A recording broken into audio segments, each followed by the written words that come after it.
پانی زندگی کی علامت ہے، لیکن حالیہ بارشوں کے دوران سیلابی پانی نے ہر طرف تباہی پھیلا دی۔ جس طرف نظریں اٹھاؤ اجڑی ہوئی بستیاں، بے یار و مددگار متاثرین اور ہر طرف پانی ہی پانی۔ شکارپور ضلع کو بارشوں کے بعد سیلابی پانی نے جیسے اجاڑ ہی دیا ہے۔ شہر کے وہ مصروف بازار جہاں دل دھرنے کو جگہ نہ ہوتی تھی، وہاں اب کمر تک پانی کھڑا ہے اور اس میں کشتیاں چل رہی ہیں۔ جیکب آباد سے بلوچستان جانے والی دونوں قومی شاہراہیں پانی میں ڈوبی ہوئی ہیں، کئی گاڑیاں بھی الٹ گئی ہیں، جبکہ شمبھو بروہی کے مقام پر سیلابی پانی پشاور جانے والے ریلوے ٹریک کے اوپر سے گزر رہا ہے، جس سے ریل سروس بھی معطل ہو گئی ہے۔ کند کوٹ کے قصبے، دیہات اور بستیاں پانی میں ڈوبی ہوئی ہیں اور لوگ کھلے آسمان تلے بے یار و مددگار پڑے ہیں۔ انہیں دو وقت کی روٹی بھی دستیاب نہیں۔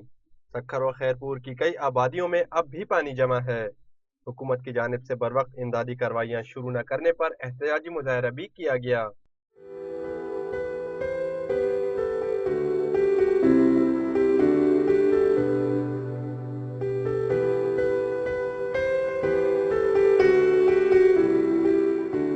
سندھ کی طرح بلوچستان کی صورتحال بھی کچھ مختلف نہیں، جہاں نصیر آباد میں ہر طرف پانی ہی پانی ہے۔